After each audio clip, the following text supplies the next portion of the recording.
These are going to be the 3 closing questions that you're going to have to answer at the end of this video. Today's video is about the incumbency advantage. Remember, an incumbent is someone running for re-election. So, our main questions here are: why do incumbents tend to win re-election? How do elections affect congressmen's actions while in office? This is what we're going to be answering to an extent. Quick review. Congress generally receives very low approval ratings, which is when people take a poll and ask, do you approve or disapprove of Congress's job? You'd think because people do not approve, around 10% usually approve, which means 90% don't, that they would not win re-election. What we see is that every year, 85% or more of incumbents do win re-election. So our question is, if people do not like Congress, why do they keep re-electing the same people over and over again? Answer number 1 from video 2 of last week is redistricting.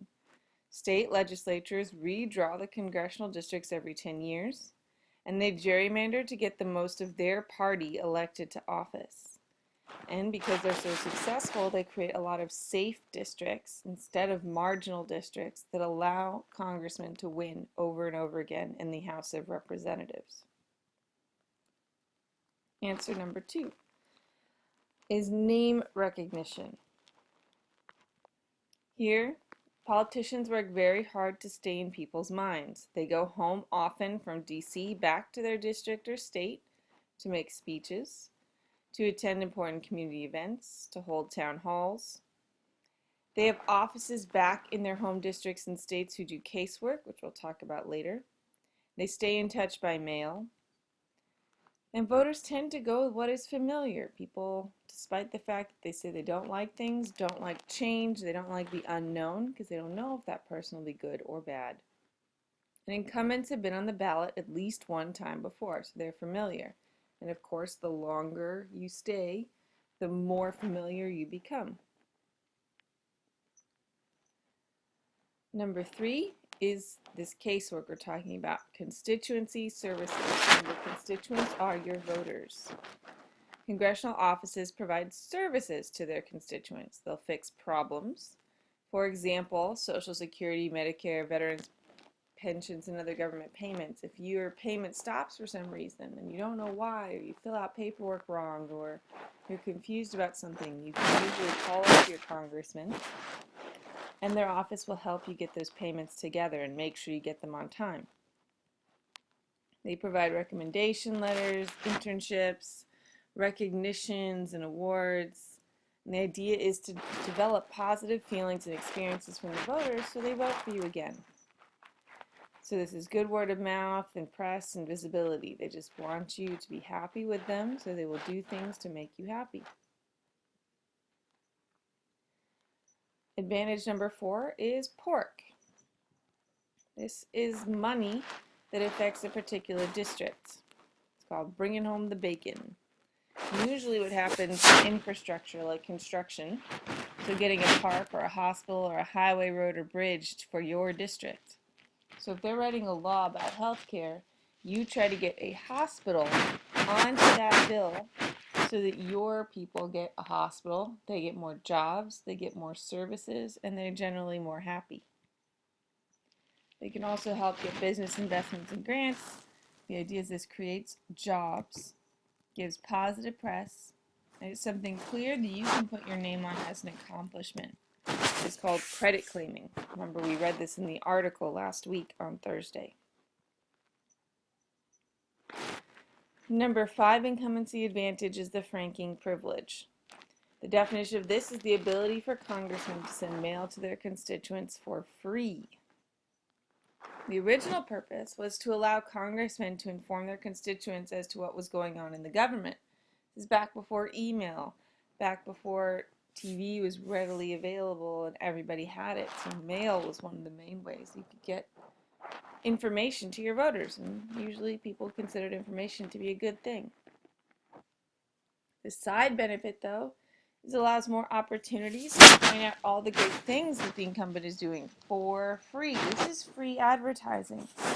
And it costs us as taxpayers billions of dollars a year and saves them hundreds of thousands of dollars per person. So it's a huge advantage. It's money they don't have to raise. They just get all the information out to people. The next advantage potentially is the legislative record. This is how the incumbents vote. So they can vote for laws that benefit their constituents. This can prove what they're about to voters. So again, remember, it's about knowing what's going on. Now, of course, this can work against them if they make an unpopular decision. There's a lot of Democrats who hope that people become more happy with health care than they are right now. Because if they're not happy, they may not vote for them because they helped vote for Obamacare. But if people are happy with the law, if the law shows up to be good and it's working, then people are going to vote for them because they did a good job making a good law. And they can say, look, I voted for this law and you're now happy with it. Advantage number 7 is campaign experience. This is a huge advantage. They've campaigned before and won. That's the whole definition of being an incumbent. They have ready-made donor lists and contacts who donated to them before. And donors are more likely to give to people they think have a shot at winning because they want that influence on that winner. So it becomes a self-fulfilling prophecy. You donate to a winner, so they get more money, so it helps them win. They also have a winning voter coalition. This is a group of people who voted for them before. So they just have to maintain the relationships with the people who voted for them the first time. If you're a Democrat and you manage to get a big group of women and African Americans and Latinos and poor white people to vote for you, then what you do is work to keep that coalition, that group happy because you won because of them last time. So just keep them happy. Though, of course, expand it if at all possible. You want to win by big numbers, not be a close election. And, of course, their job gives them more media attention. So when they go out and campaign, a TV truck is likely to show up. Whereas if you're an unknown person, then you are not going to get the same kind of media attention unless you have some other reason for why you're famous or popular. Another advantage is your office and your staff perks. Office staff are paid for by the government. You'll have an office in DC and you'll also have one back at home in your district or your home state.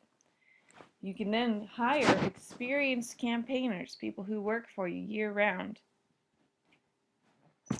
Legislators also get money for flights home from DC. Obviously, if you're from California, Oregon, or Washington, you know it costs a lot to go home all the time. They have free facilities to make radio and TV segments back in DC, provided for by their party. And they get an estimated value of about $1 million basically from the government, from our tax money, based on their jobs. And senators can get even more if they're in a big state like Texas. The effects of all of this is it encourages voters to often vote for the incumbent. Incumbents often get more media attention, which gets their name out, which means people are more likely to vote for them.